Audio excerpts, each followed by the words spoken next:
Hello and welcome to MyUltraLife. Today I'm in Paihia, Northern Australia. This is a small resort town on the Bay of Islands. And I'll tell you a little bit more about the Bay of Islands later. It's springtime in New Zealand and this is a resort town. It's a bit sleepy right now because it's not quite summertime. So once summertime hits, I'm sure this little town will be much more alive than I've experienced. But the nice thing was that because it's not busy, it's easy to get a hotel room, and the restaurants are pretty empty, so the wait staff is very friendly and helpful, and it's been quite a pleasant visit here in Paihia. And I hope to run along the coastline here to a special place, and I'll tell you more along the way.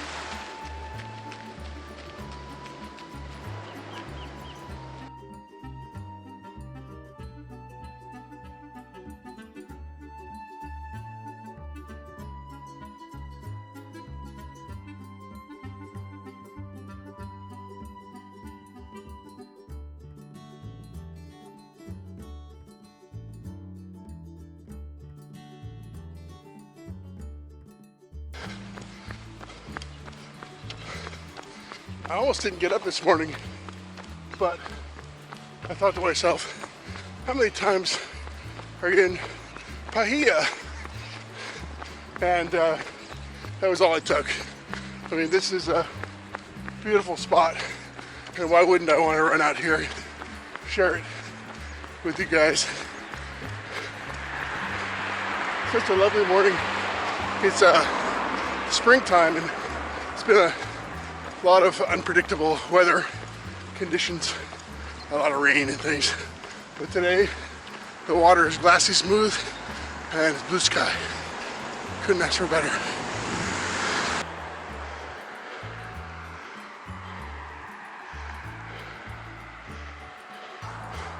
So this is the Bay of Islands, and Captain Cook was here in 1769 and anchored his boat, his ship, the Endeavour, off an island out here, and he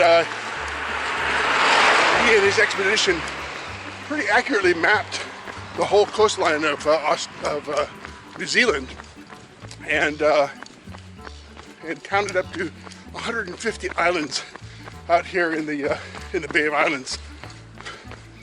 He was sent down here to, and I'm sure other explorers were sent to look for Australia.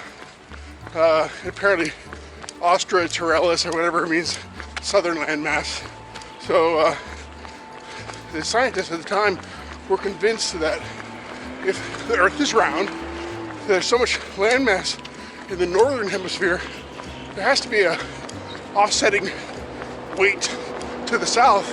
Otherwise, the Earth would just spin out of control. So later in his first expedition to the South Pacific, he discovered the eastern coast of Australia at what is now Botany Bay. And Cook would go on later to have two other expeditions. The last one stopping in the Sandwich Islands, where they took him on as a god, but apparently later he became ill, and they discovered he's no god. They killed him and had him for breakfast and dinner and lunch the next day. So Captain Cook was a very famous explorer that ended up an entree.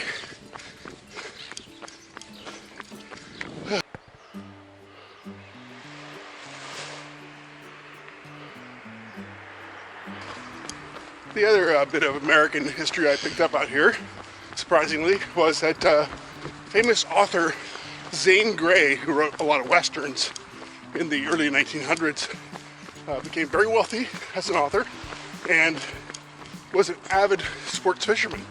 and discovered New Zealand for sports fishing, and just said it was absolutely the best place in the world.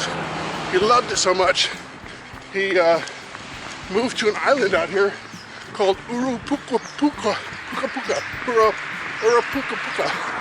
and he even built a 5-star hotel there. Unfortunately, several years later, it burnt down, and he never rebuilt. So he really pushed sports fishing for marlin and shark and whatnot out here. So I guess if it's overfished, we can blame Zane Grey. But what an adventure! Back in the early 1900s, travel wasn't like it is today. To come out to New Zealand and then live on an island in the Bay of Islands, I thought that was quite intriguing.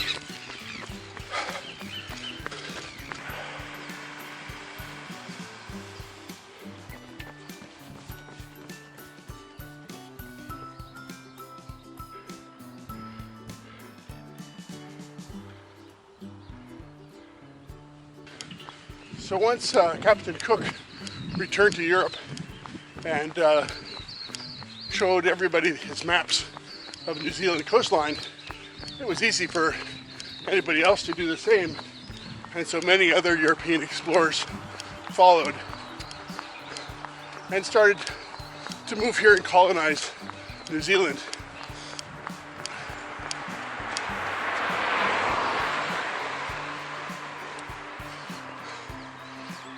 The local Maori people of Polynesian descent, very much like Hawaiians, must have been pretty friendly. I think as long as you followed their rules and their traditions, you kind of understood them.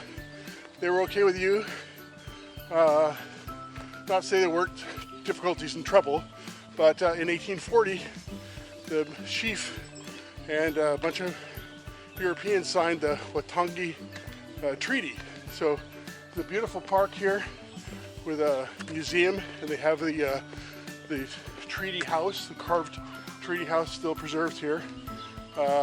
And they signed the treaty in 1840, and apparently the treaty meant one thing to the Maori and something else to the British, and it actually led to a lot more misunderstandings.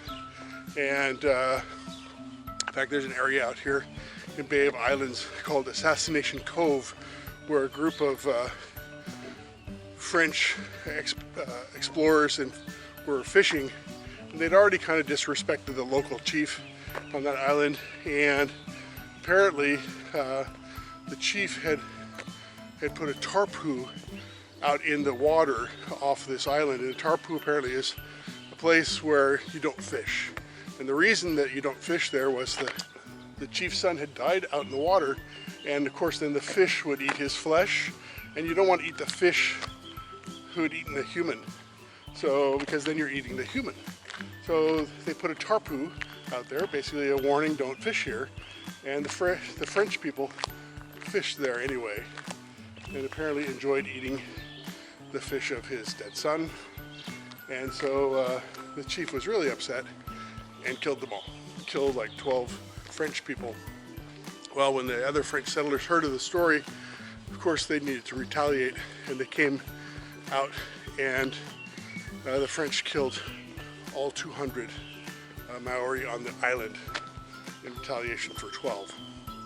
And of course it was guns and muskets and cannons against clubs and spears, and the Maori really didn't have a chance. So that didn't go well, and it started the North Island Wars, around 1845. So there were some wars and things, and then, of course, later, once the Maori were under control, the British and the French Europeans moved in and really colonized the rest of New Zealand. So I think there was peaceful intent in the beginning, but unfortunately things didn't work out the way everybody had wished.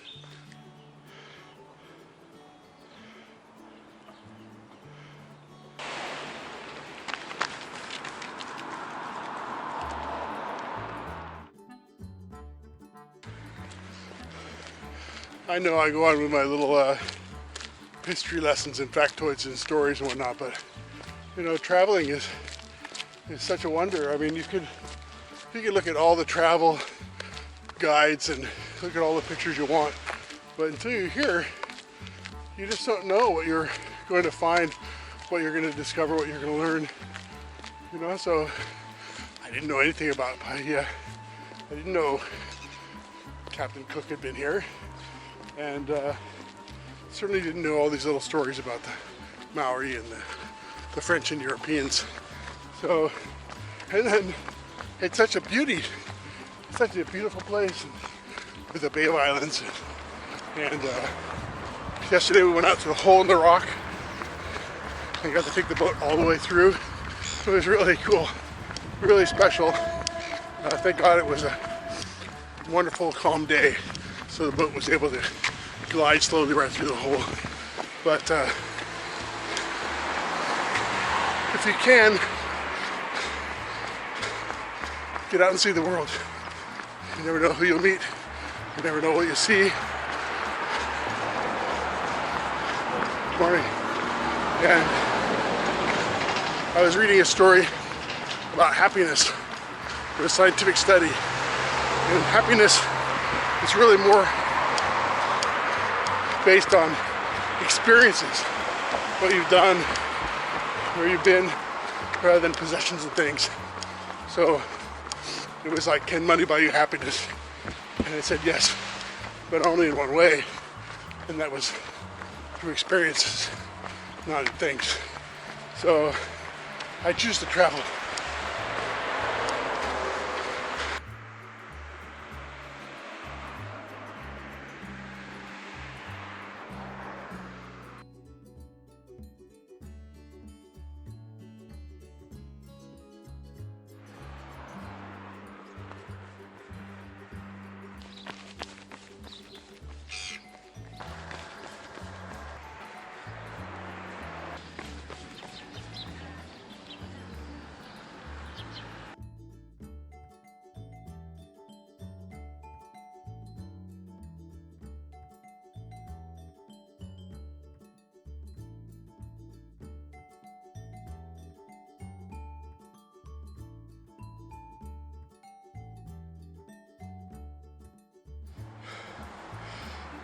Well, that's running through Paihia. I've had an ultra-life time, and I hope you do too.